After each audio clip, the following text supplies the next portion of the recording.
இப்ப சமீபத்துல நம்ம அரிட்டாப்பட்டி பகுதியில அந்த டங்ஸ்டன் சுரங்கம் அமைக்கிறதை எதிர்த்து தமிழ்நாடு அரசு ஒரு தீர்மானம் ஒன்று கொண்டு வந்தாங்க. அதை நான் மனப்பூர்வமாக வரவேற்கிறேன். ஆனா அதே நிலைப்பாட்டை தானே இங்க நம்ம பரந்தூர் பிரச்சனையிலையும் எடுத்திருக்கணும். எப்படி அரிட்டாப்பட்டி பகுதி மக்கள் நம்ம மக்களோ அதே மாதிரி தானே பரந்தூர் மக்களும் நம்ம மக்கள். அப்படித்தானே ஒரு அரசாங்கம் யோசிக்கணும். ஆனா அப்படி செய்யலையே.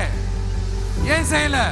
ஏன்னா இந்த விமான நிலையத்தையும் தாண்டி இந்த திட்டத்துல அவங்களுக்கு ஏதோ ஒரு லாபம் இருக்குது.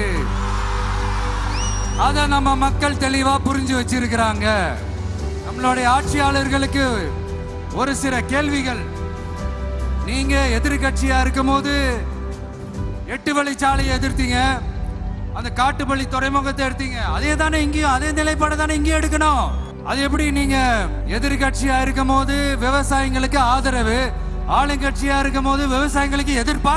எனக்கு புரியலையே. உங்க நாடகத்தெல்லாம் பார்த்துக்கிட்டு மக்கள் சும்மா இருக்க மாட்டாங்க.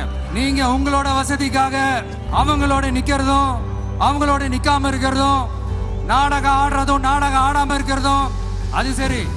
நம்புற மாதிரியே நாடகம் ஆடுறதுல தான் நீங்க கில்லாடிங்களாச்சு. இனிமேல் உங்க நாடகத்தை பார்த்துக்கிட்டு மக்கள் சும்மா இருக்க மாட்டாங்க. உங்களோட இந்த விமான நிலையத்துக்காக நீங்க ஆய்வு செஞ்ச இடத்தை மறு ஆய்வு செய்யணும்னு ஒன்றிய அரசுக்கும் மாநில அரசுக்கும் நான் கேட்டுக்கிறேன். வளர்ச்சி தான் மக்களை முன்னேற்றம்.